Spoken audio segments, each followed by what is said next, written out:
qui sera, Monsieur Mercredi, les rencontres ce matin à Québec. Les Hurons se rangent du côté du oui, eux, et les Mohawks prévoient boycotter ce référendum-là, tandis que les Cris organiseront leur propre consultation. Ils ont demandé. Alors, on voit qu'il n'y a pas vraiment de position commune chez nous. Oui, non, non, oui, peut-être, peut-être plus.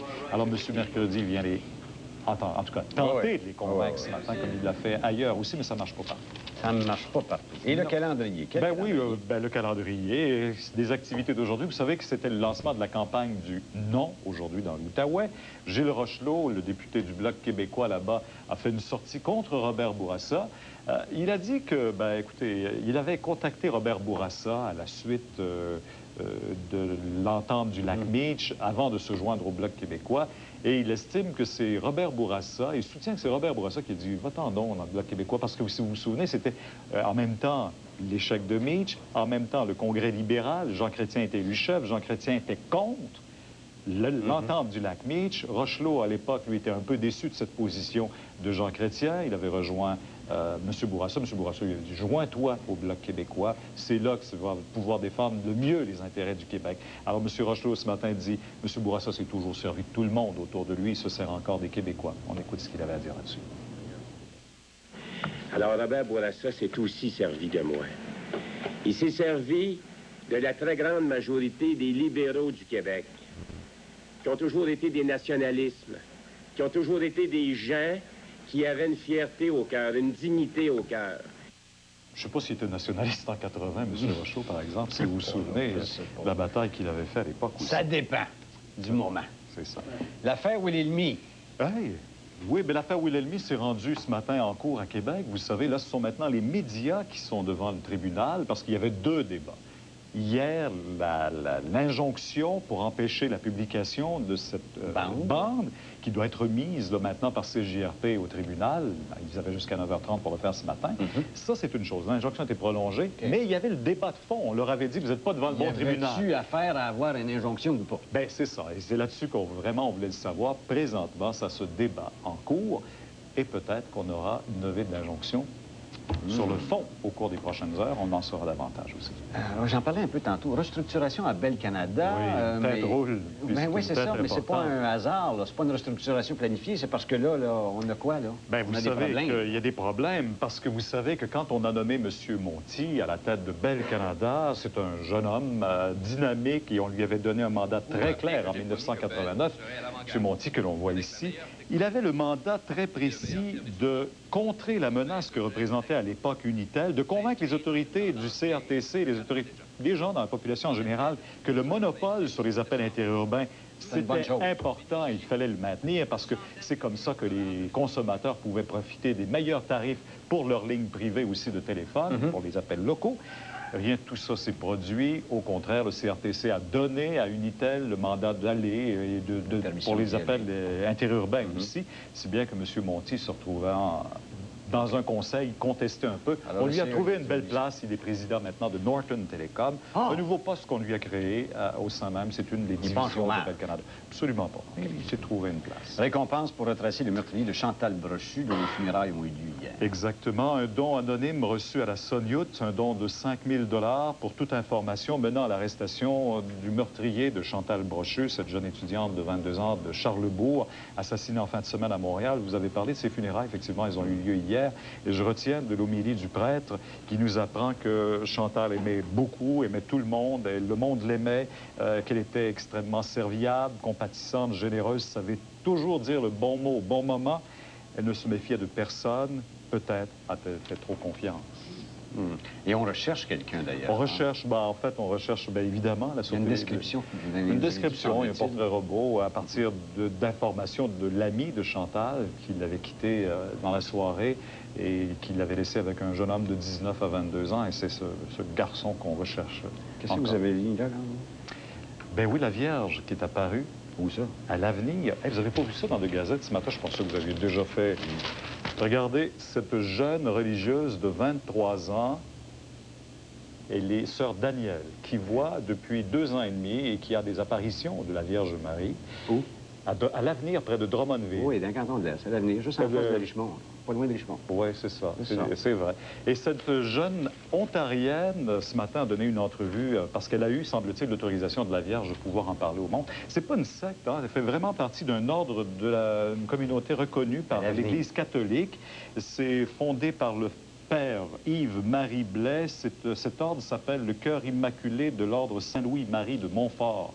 Je pense qu'il y a des pères montfortins dans la région de Drummondville et probablement que ça doit avoir une association quelconque avec cette organisation-là.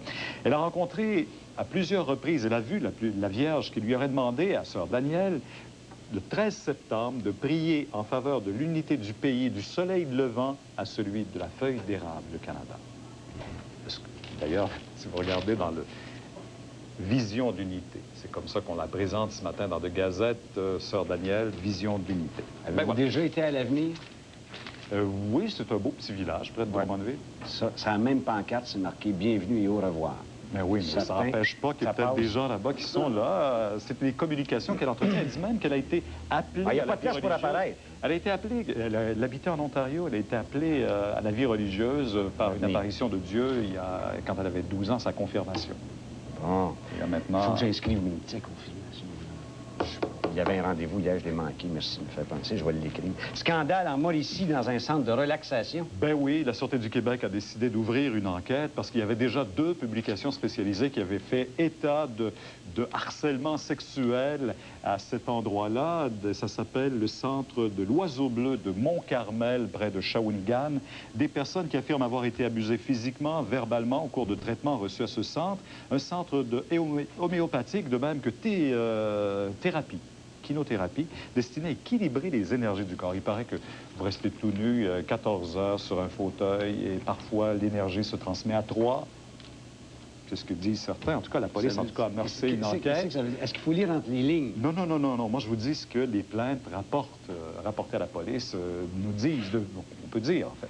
Et là, il y a eu des plaintes de déposés. C'est là-dessus qu'on enquête présentement. Il y a aussi le service d'aide aux consommateurs, tout comme la Corporation des médecins, qui mène sa propre enquête et déplore le manque de contrôle de ces pratiques thérapeutiques qui ne sont soumises à aucune réglementation, finalement. Hey. Tout le monde tenu, pas pareil gamme. À l'international, les soldats canadiens qui iront en Yougoslavie. Et on apprend ce matin qu'il y en a près de 500 de ces 1200 militaires que le Canada enverra en Yougoslavie, qui vont venir de la base de Valcartier, dans la région de Québec. Ils vont faire partie de ce contingent et doivent partir au cours des prochaines semaines. L'état-major de Valcartier aurait reçu un ordre hier. Les militaires canadiens sont dépêchés là-bas, tout comme des soldats de la France, de la Grande-Bretagne, de l'Espagne. On augmente de 6 000 ce contingent des casques bleus autour de la Yougoslavie. Par ailleurs, hier, vous savez qu'il y a un soldat canadien qui a été blessé dans une mission là-bas. C'est un officier canadien. Le convoi a été pris sous le feu provenant, selon la télévision de Sarajevo, des positions serbes. Le convoi se rendait procéder à un échange de dépouilles de combattants serbes et bosniaques. Un premier véhicule de transport de troupes a d'abord frappé une mine avant d'être soumis à des tirs d'artillerie des collines environnantes. Un obus tiré par un bazooka a alors frappé un autre blindé. Soldats bosniaques et casques bleus ont riposté sans succès et ce soldat canadien qui a été blessé. Moi, j'en reviens pas de cette situation-là. Les forces de l'ordre pour le maintien de la paix sont pris dans un chassé-croisé des deux parties. C'est loin d'être réglé, cette situation-là. Qu'est-ce qu'il y a aux États-Unis, dans la course? M. Perot? Bien, il a le goût de revenir dans la course parce qu'il est extrêmement déçu du peu de positions adoptées par M. Bush ou par M. Clinton, qui sont les candidats républicains et démocrates à l'élection présidentielle de novembre prochain, dans le dossier de l'économie. Il trouve, personnellement, en tout cas, pendant qu'on voit ces images du 25 juin, où il était en campagne et en juillet, il avait renoncé à se présenter à la présidence américaine. Je ne sais pas s'il y a encore un peu de crédibilité, ce M. Perot, milliardaire qui, au cours d'une entrevue à CNN, avait dit, écoutez, si les gens ont besoin de moi, qu'ils me le fassent savoir, je me présenterai candidat. Et là, selon le Los Angeles Times, lundi prochain, encore à CNN, il annoncerait qu'il est candidat à l'élection présidentielle. En tout cas, on verra. Parce que vous savez que les autres ont beaucoup de difficultés aussi, même à se démarquer. Même Bill Clinton, qui est en avance, ne plaît pas à tout le monde aussi. Les plus conservateurs des Américains trouvent que George Bush aussi, on en est un peu déçu également. George Bush qui, incidemment, refuse tout débat parlementaire avec Bill Clinton dans cette campagne-là. Et George Bush qui doit répondre aussi de certaines accusations qui sont portées par des anciens membres et hauts dirigeants de Ronald Reagan au moment où lui, il était vice-président. Il en savait, semble-t-il, énormément plus qu'il accepte d'en dire sur toute l'affaire de l'Irangate. Ah oui, l'Irangate. Oui. Bon, on doit s'arrêter pour une pause. On revient avec les informations régionales, bien sûr, dans chacune des régions.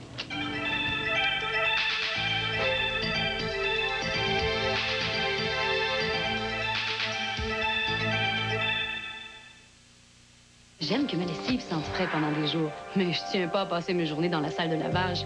Alors j'ai changé pour le nouveau Bounce Toujours Frais. Maintenant, la fraîcheur dure jusqu'à 5 jours. Seul Bounce Toujours Frais prolonge la fraîcheur dans le temps. La fraîcheur se dégage lentement, jour après jour, après jour. Ça sent le frais. Et je l'ai lavé il y a 5 jours, mon cher. Changez pour le nouveau Bounce Toujours Frais. La fraîcheur va durer jusqu'à 5 jours. Je crois que ta peau est sensible. Moi, j'ai une peau qui est allergique. C'est important pour moi d'utiliser un savon qui est pur. J'ai trouvé la solution à mon problème, avec la pureté d'Ivory. Il y a beaucoup de savons qui contiennent des crèmes grasses, des colorants ou des parfums lourds que je ne veux pas avoir sur ma peau. Mais Ivory ne contient aucun de ces additifs-là. Ivory est pur. Je sens que c'est la pureté d'Ivory qui prend soin de ma peau. Faites confiance à la pureté d'Ivory pour prendre soin de votre peau. Bienvenue au Joker Poker. Je disais ça de même que dans TV Hebdo, il y a des milliers de lots en argent comptant à gagner. Suivez-moi. Il y en a qui prennent ça au sérieux, hein? Des gagnants? Il y en a. Par exemple, Raymond Lucier de Laval des Rapides, Micheline Mitchell de Terrebonne, Marc Mire de Hawkesbury, Robert Dioret de Pointe-aux-Trembles et Mario Valcourt de Saint-Damas ont gagné 1000 $ chacun. Et ceux qui ont expédié leur main gagnante par groupe de 2 ou plus se sont donné la chance de gagner 25 000 $. Jouez au Joker Poker, il y a encore gros à gagner. Debout, et Canada debout, c'est aujourd'hui le jour McCain. Quel est le secret du goût riche du jus McCain? Plus d'orange. Dans chaque boîte, le concentré McCain est fait à partir du jus de plus d'orange. Plus que Minute Maid et plus qu'Old South. Vous avez donc une raison spéciale d'acheter McCain. Oui, bien sûr. C'est comme un peu plus de jus d'orange dans chaque verre. Comparé à Minute Maid ou à Old South, vous avez donc une raison de plus de boire McCain. Oui, bien sûr. Réveillez-vous avec McCain. Les informations régionales avec Alain Laforêt.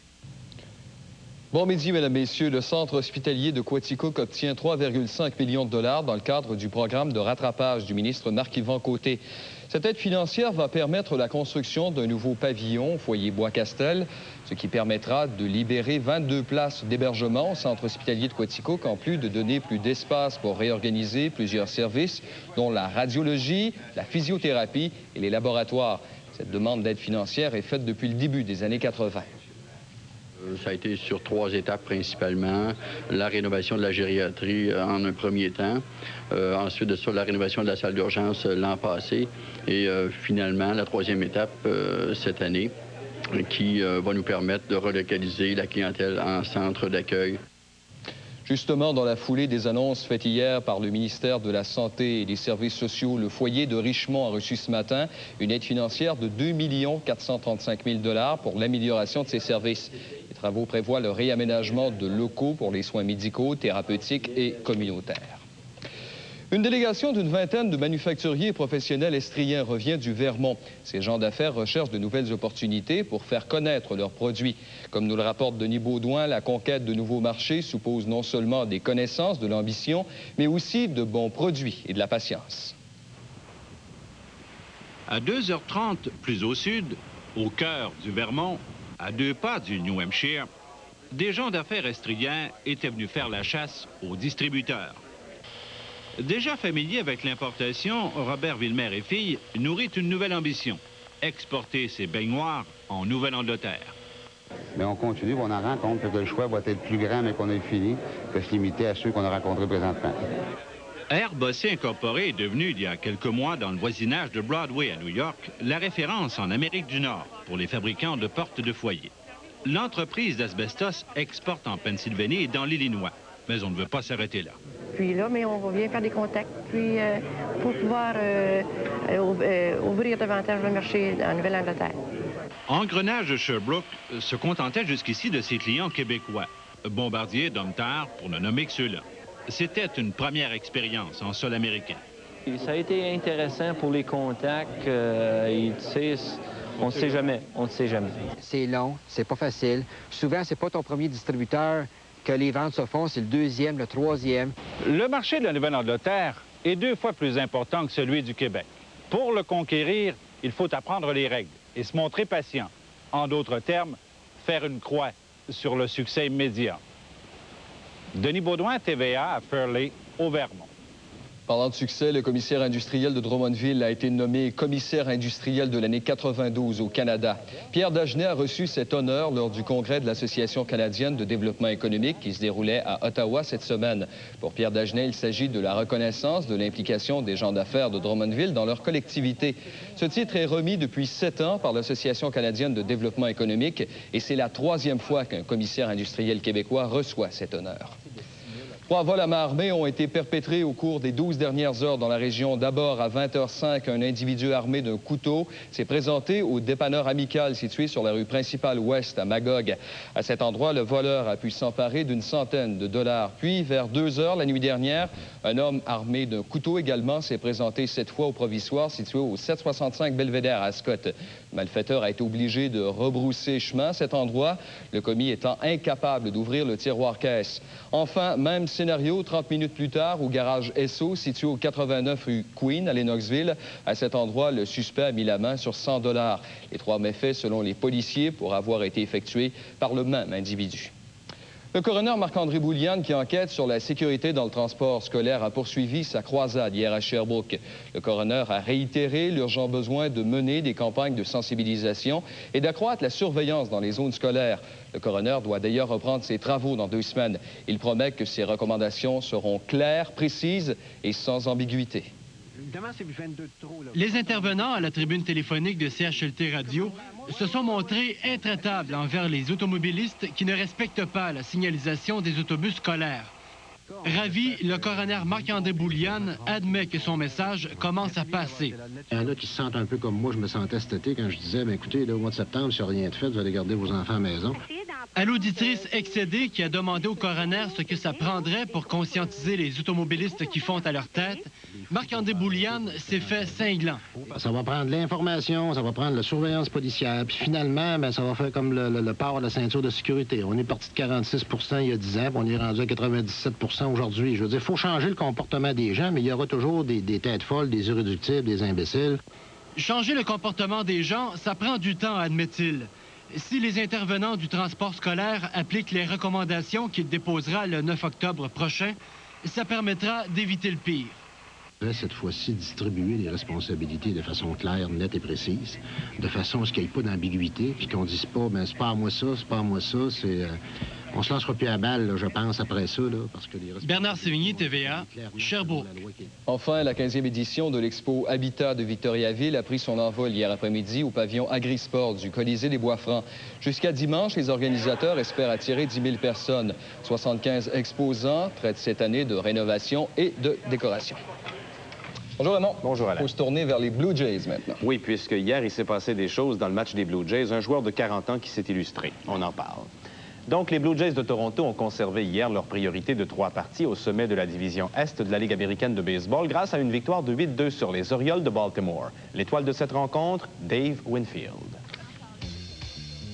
Dave Winfield est devenu hier le premier joueur de l'histoire du baseball à atteindre le cap des 100 points produits à 40 ans. Hier, dans une victoire de 8-2 des Blue Jays à Baltimore, Winfield a produit 4 points, dont 2 à l'aide de son 26e circuit de la saison. Winfield a ainsi aidé l'équipe torontoise à maintenir sa priorité de 3 parties et demie sur les Brewers de Milwaukee, vainqueurs de Californie 4-0. Winfield a présentement un total de 103 points produits. Il devance des noms illustres comme ceux de Ernie Banks, Babe Ruth, Ty Cobb et Honus Wagner, qui n'avaient pas 40 ans lorsqu'ils ont atteint le cap des 100 points produits pour la dernière fois de leur carrière. Dans la nationale, tel père, tel fils. Felipe le gérant et son fils Moises sont toujours 2 des figures les plus populaires des expos. Moises Alou a réussi ce double de 2 points hier en première pour lancer les expos en avant 2-1. Mais quelques manches plus tard et un 31e circuit par Barry Bonds, les expos s'inclinaient 9-3, laissant les Pirates reprendre leur priorité de 7 parties au sommet du classement. Gary Carter et les Expos reçoivent Chicago en fin de semaine. Carter a demandé de disputer la rencontre de dimanche à tout prix, puisqu'il pourrait s'agir de sa dernière. Carter, ralenti par les blessures, pense à la retraite. On lui a promis un poste dans l'organisation montréalaise. Au hockey, Valérie Kamieński a inscrit 2 buts hier et les Nordiques ont défait Calgary 3-1 au Colisée. Bill Lindsay a inscrit l'autre but du Fleur-de-Lysée dans un filet presque désert. Chacun des buts de Kamieński a été préparé par Mats Sundin, notons-le. Sur cette séquence, mentionnons que Calgary est au Forum ce soir. Patrick Lebeau devrait être en uniforme pour les Canadiens et Ottawa a battu les Islanders 4-3. Enfin, ce soir à Las Vegas, match de tennis entre Jamie Connors et Martina Navratilova. De 5 ans, la cadette de Connors, Navratilova n'en a pas moins une fiche plus reluisante que son opposant et un compte de banque mieux garni, comme en font foi les 18 millions de gains en carrière, plus que le double de Connors. Les Faucons de Sherbrooke tenteront ce soir de demeurer invaincus alors qu'ils rendront visite aux Harfans à Beauport. Les Faucons ont une fiche de 2 victoires et un match nul depuis le début de la saison. Les Faucons ont battu les Harfans dimanche dernier en match d'ouverture à Sherbrooke. Et c'est Jean-François Labbé qui sera devant le filet des Faucons pour la rencontre de ce soir. Les cantonniers de Magog, eux, disputeront 2 matchs à domicile ce week-end. Demain à 14 h, les cantonniers accueilleront les élites du Saguenay-Lac-Saint-Jean, tandis que dimanche à la même heure, les gouverneurs de Sainte-Foy seront les visiteurs. Aujourd'hui et demain, du soleil maximum 16 à 18, demain 20 à 22, la nuit prochaine, ciel dégagé, minimum 3 à 5, risque de gel au sol. Jean-Luc Mongrain parle de Constitution aujourd'hui. Il ne reste plus qu'à vous souhaiter un excellent week-end.